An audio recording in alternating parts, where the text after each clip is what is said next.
So, you have been given an opportunity to work with an incredible health tech startup. It's one of your first consulting projects.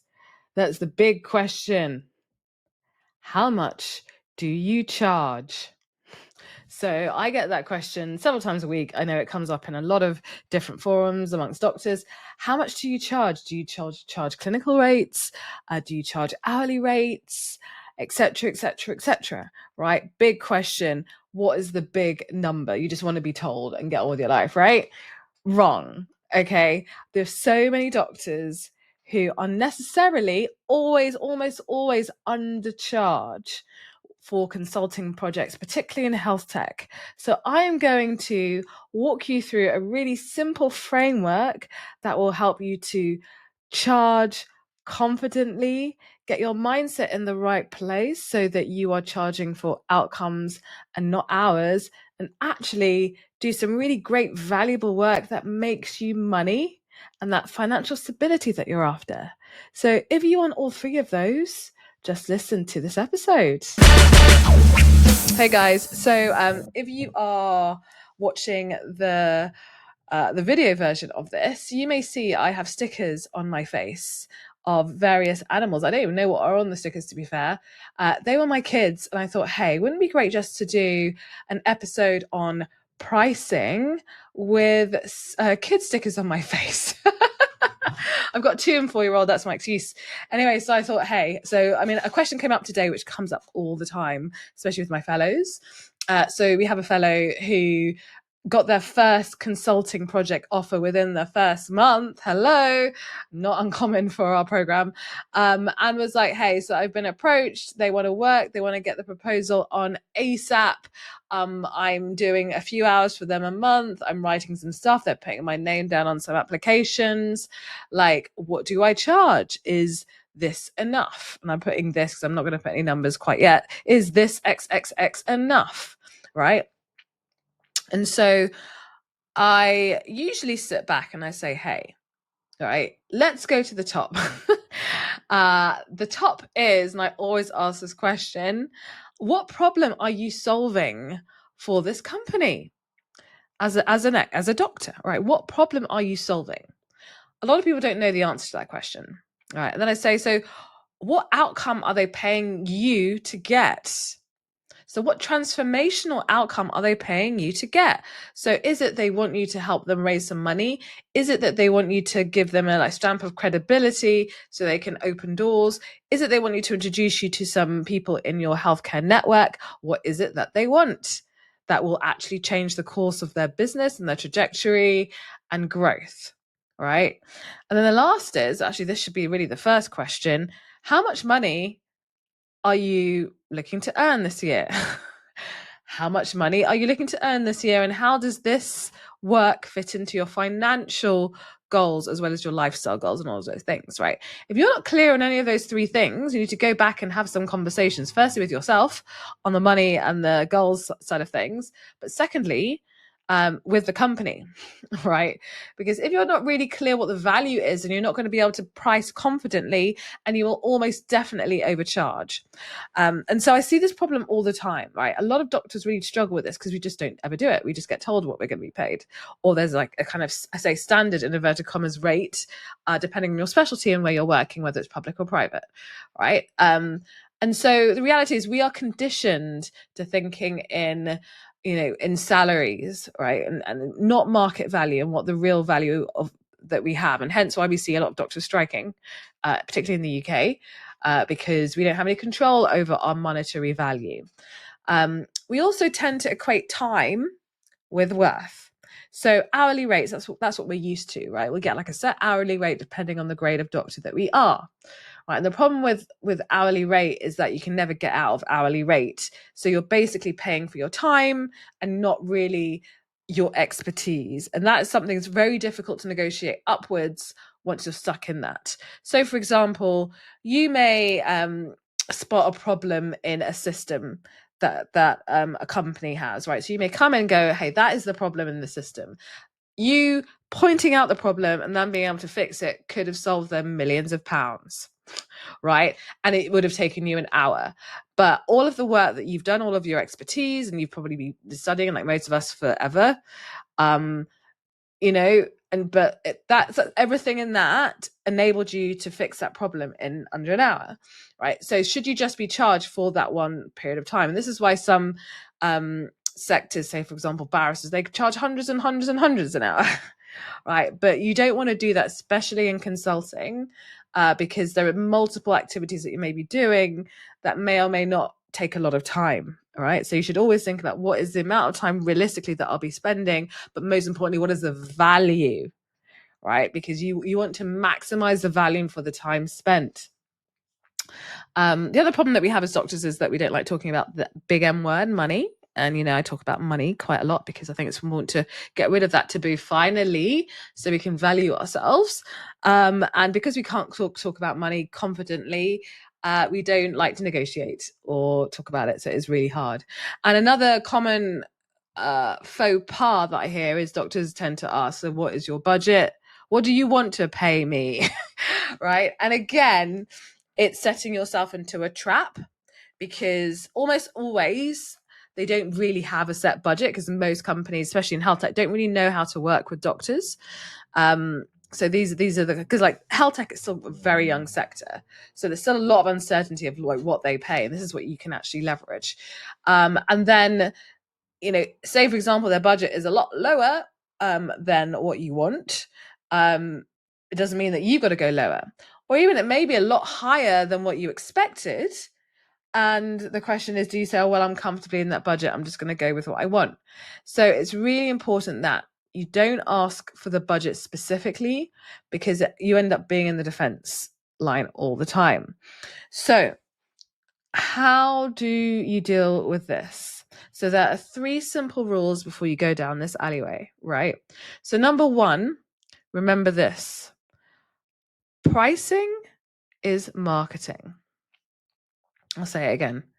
Pricing is marketing. So think about it. I use this example all the time.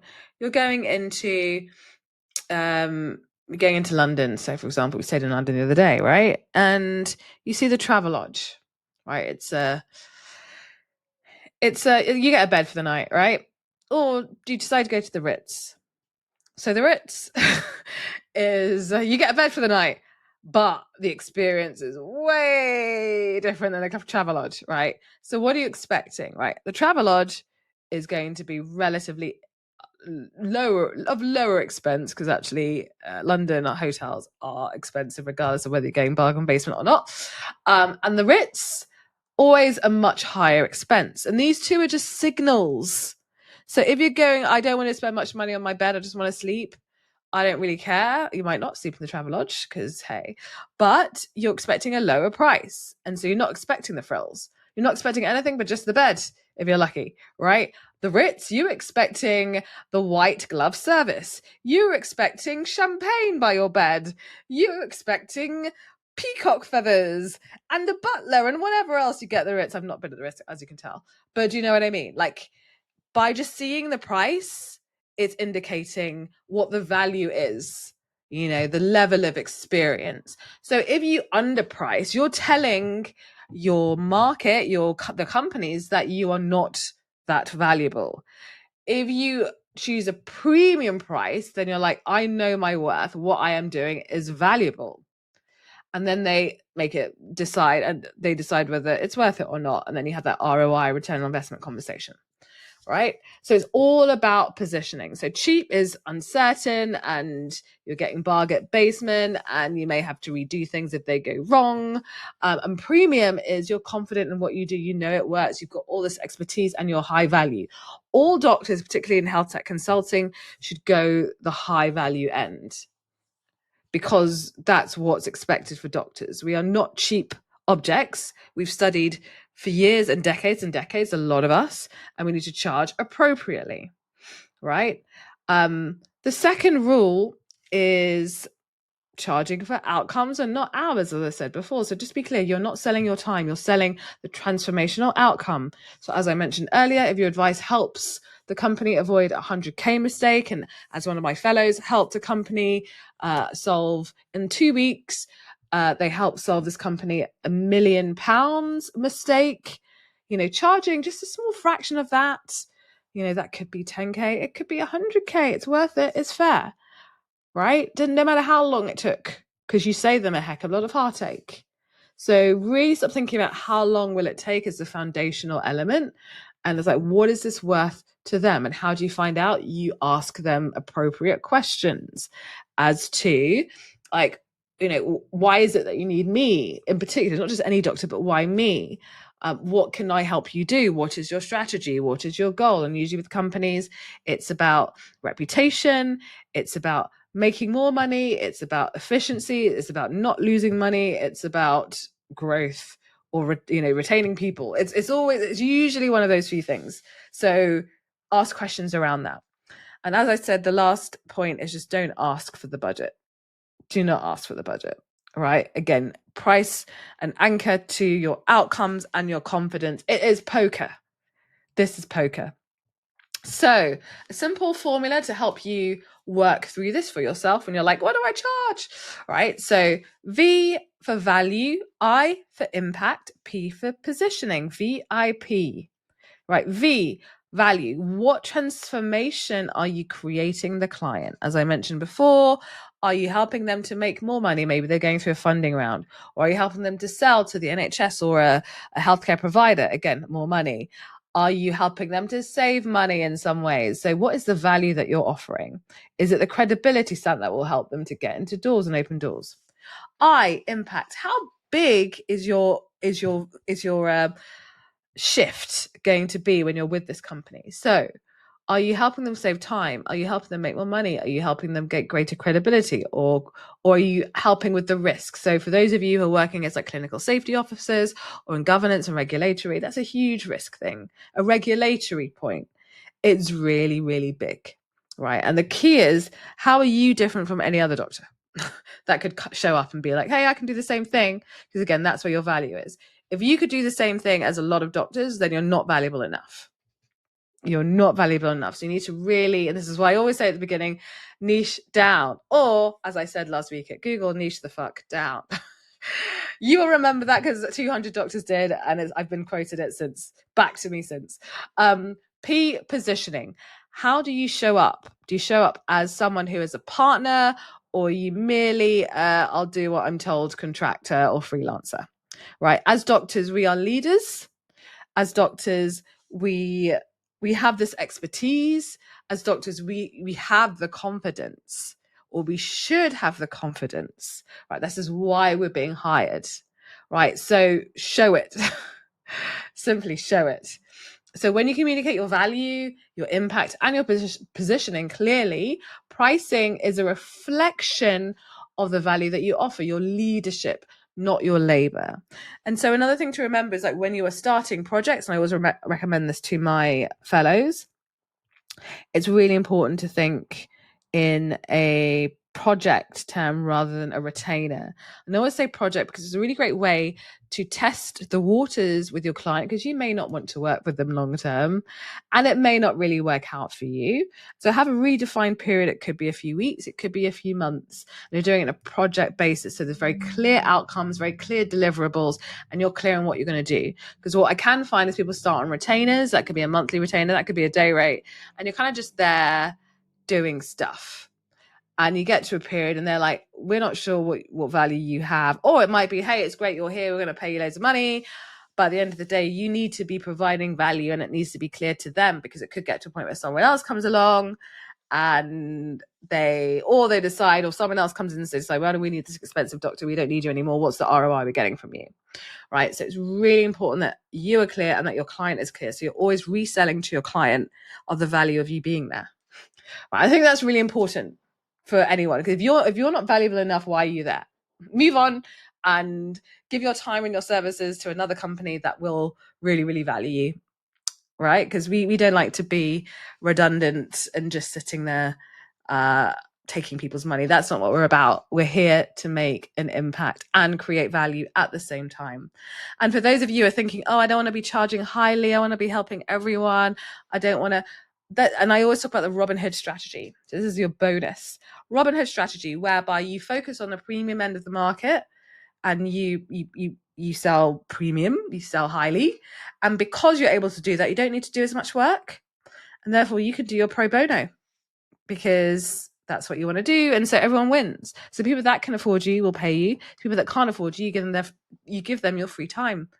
So the problem is if people focus on the other end where you're giving away your free time, which a lot of doctors do outside of their salaried hours, and you're not really getting paid in return, then you end up having to do more work and then you get burnt out. So it's not a great strategy for a well-being perspective and a sustainability perspective. So that was a quick rundown on pricing for doctors. And for those of you who sat through me talking about this with kid stickers on my face, well done. Hopefully that was entertaining and got you engaged and listening.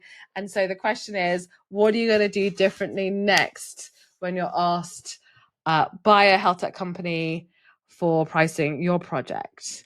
So I hope you found this valuable. Remember, if you're someone who likes community for growth and impact, and you're thinking bolder, you're acting bigger, and you are scaling your voice, then consider Doctor and Industry Ecosystem. We are growing.